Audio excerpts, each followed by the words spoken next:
నమస్తే, welcome to our channel. నేను భానుశ్రీ. ఇక కాంగ్రెస్ ప్రభుత్వం నుంచి కాంగ్రెస్ అధికారికంగా గద్దె ఎక్కినప్పుడు కావచ్చు, అధికారంలోకి వచ్చిన తర్వాత నుంచి కూడా కాంగ్రెస్ పార్టీ చెప్తూనే ఉంది బీసీలకి 42% కూడా రిజర్వేషన్స్ కల్పిస్తామంటూ కూడా చెప్పుకొచ్చింది. కానీ ఎమ్మెల్సీగా కాంగ్రెస్ పార్టీలో చేరినటువంటి తీన్మార్ మల్లన్న ఏదైతే బీసీ బిల్లుకి సంబంధించి కూడా ఏదైతే తెరపైకి తీసుకురావడం జరిగిందో అప్పుడు ఇక వాళ్ళకు కొట్లాటలు అనేది అయితే మొదలైపోయినాయి. అంటే ఇక కాంగ్రెస్ పార్టీ వల్ల కాదు అని చెప్పి ఇండైరెక్ట్గా వాళ్ళే ఒప్పుకున్నారా అన్నది కూడా ఒక ప్రధాన ప్రశ్న. ఎందుకంటే ఏదైతే బీసీకి సంబంధించి తీన్మార్ మల్లన్న పోరాటం ఎప్పుడైతే మొదలు పెట్టారో ఇక ఆయన ఇమీడియట్గా సస్పెండ్ చేయడం జరిగింది. ఆయన వచ్చి బీఆర్ఎస్ వేదికగా బీఆర్ఎస్ నాయకుల్ని కలవడం జరిగింది ఒక్కొక్కరిగా. ఇక నిన్న చూసుకుంటే కేటీఆర్ గారిని కూడా అసెంబ్లీలోనే కలవడం జరిగింది. తెలంగాణ అసెంబ్లీలో బీఆర్ఎస్ నాయకులను కూడా ఆయన కలిశారు. ఇక ఆయన తరపు ఒక వినతి లేఖను కూడా వాళ్ళకి ఇవ్వడం అయితే జరిగింది. కేటీఆర్ కావచ్చు, హరీష్ రావు గారితో కూడా భేటీ అయ్యి ఆయన మాట్లాడారు ముఖాముఖిగా.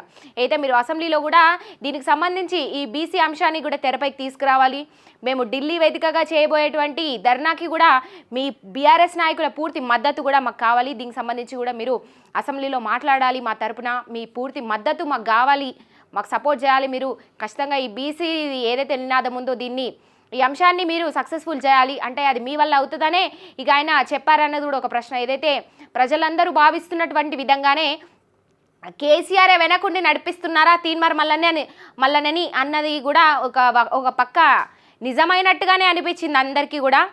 ఇక మొత్తం మీద అసెంబ్లీలో కూడా ఏదైతే తెలంగాణ సమావేశాల్లో కూడా హరీష్ రావు గారు మాట్లాడుతున్నారు, బీసీ ఉద్యమానికి సంబంధించి కావచ్చు, బీసీ అంశానికి సంబంధించి కూడా మాట్లాడుతున్నారు. ఒకసారి చూద్దాం.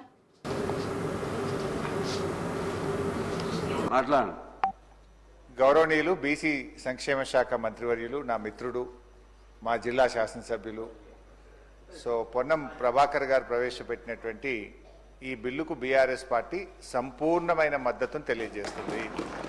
ఇక్కడ చెప్పారు క్లియర్గా. అయితే పొన్నం ప్రభాకర్ గారు ప్రవేశపెట్టినటువంటి ఈ బీసీ బిల్లుకు సంబంధించి కూడా మా బీఆర్ఎస్ నాయకుల నుంచి కూడా పూర్తి మద్దతు అయితే మేము ఇస్తున్నాము, పూర్తి మద్దతు తెలియజేస్తున్నాము, పూర్తి మద్దతు ప్రకటిస్తున్నామని కూడా ఆయన చెప్తూ ఉన్నారు. ఈ బిల్లును మేము మనస్ఫూర్తిగా స్వాగతిస్తూ ఉన్నాము.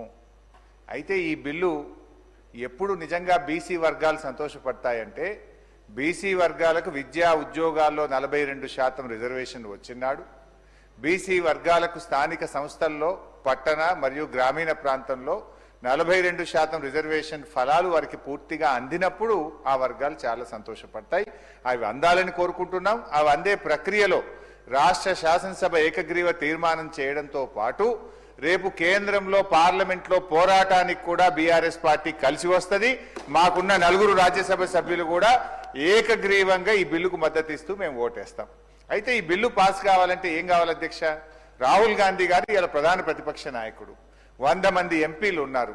వారు మరి ఈ బిల్లు మీద ఒత్తిడి తేవడానికి పార్లమెంట్లో వారు కృషి చేయాల్సినటువంటి అవసరం ఉంది. దానికోసం వారిని గట్టిగా రాహుల్ గాంధీ గారు ఇలా పూనుకోవాల్సినటువంటి అవసరం ఉంది.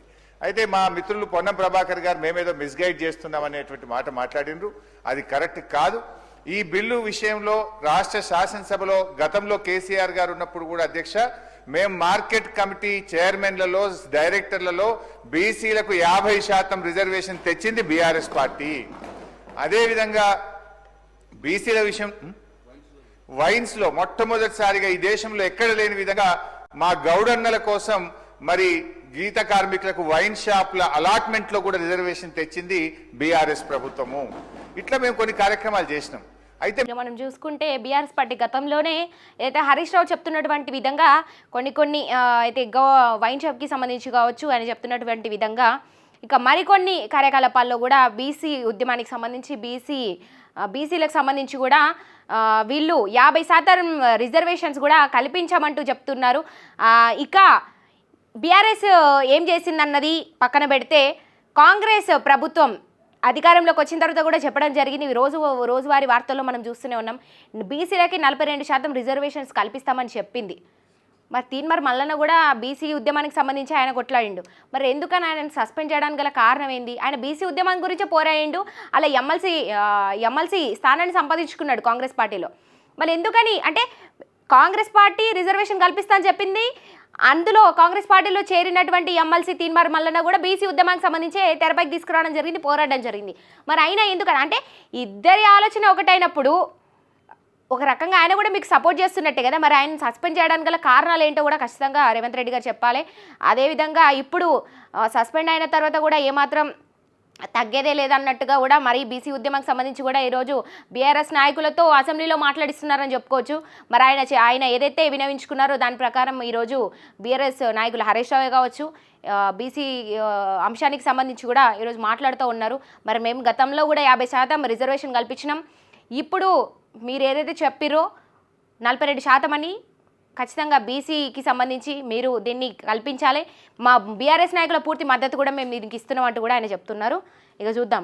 మేమేమంటున్నామంటే ఈ బిల్లులో ఒక 2 విషయాలు మీ చేతిలో ఉన్నది. ఇది దీంట్లో కేంద్రం పర్మిషన్ అవసరం లేదు, ఢిల్లీ అనుమతి కోసం వేచి చూడాల్సిన అవసరం లేదు, రేపో మాపో బడ్జెట్ పెడుతున్నాం కనుక మేము ఈ బిల్లులో 3 అంశాలు మా గంగుల కమలాకరణ చెప్పినటువంటి విషయాల్లో ఇందులో మనం పెద్ద బేసిజాలకు పోవాల్సిన అవసరం లేదు.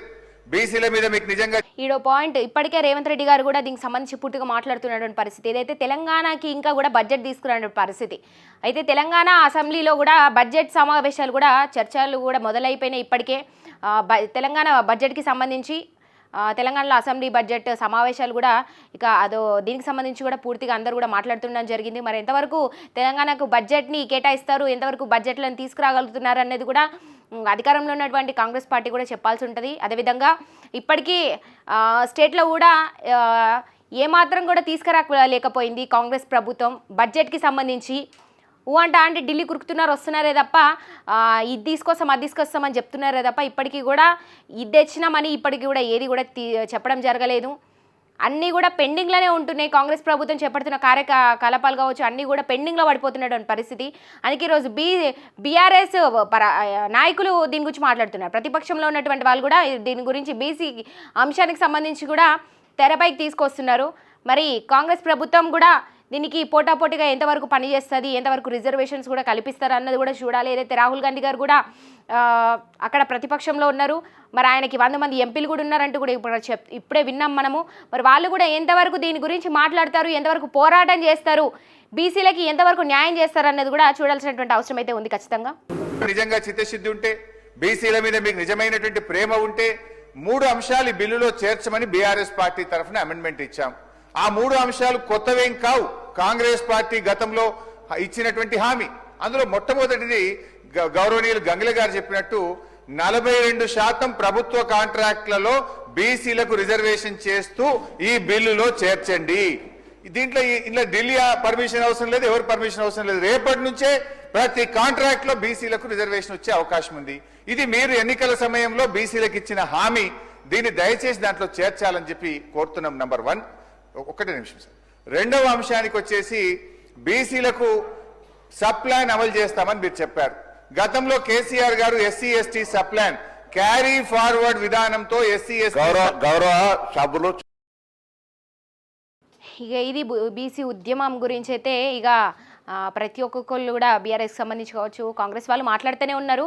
కానీ ఎంతవరకు బీసీ రిజర్వేషన్స్ కల్పిస్తారు, ఎంతవరకు అవుతాయి, వాళ్ళు చెప్పిన 42%లో ఎంతవరకు తీసుకురాగలుగుతారు అన్నది కూడా ఇంకా చెప్పాల్సినటువంటి అవసరం అయితే ఖచ్చితంగా ఉంది. ఒక పక్క బీసీలో ఉన్నటువంటి వాళ్ళు ప్రతి ఒక్కరు కూడా ఎదురు చూస్తున్నటువంటి పరిస్థితి. మరి ఎప్పుడు రిజర్వేషన్స్ కల్పిస్తారు అన్నది కూడా చాలా ఆతృతంగా ఎదురు చూస్తున్నారు ప్రతి ఒక్క ప్రజలందరూ కూడా. ముఖ్యంగా బీసీకి సంబంధించి బీసీ వాళ్ళందరూ కూడా చాలా ఆరాటంతో ఉన్నటువంటి పరిస్థితి. ముఖ్యంగా నమ్ముతున్నారు కాంగ్రెస్ పార్టీని.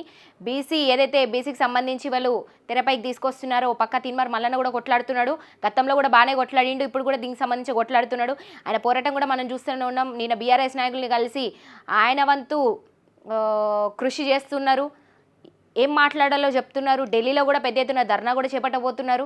చూడాలి, వేచి చూడాలి ఏం జరగబోతుంది, ఏంటి ఈ బీసీ ఉద్యమానికి సంబంధించి ఏం జరగబోతుంది అన్నది కూడా ఖచ్చితంగా చూడాల్సినటువంటి అవసరం ఉంది. దీనికి అధికారంలో ఉన్నటువంటి కాంగ్రెస్ ప్రభుత్వం కూడా ఖచ్చితంగా సమాధానం కూడా చెప్పాల్సి ఉంటుంది.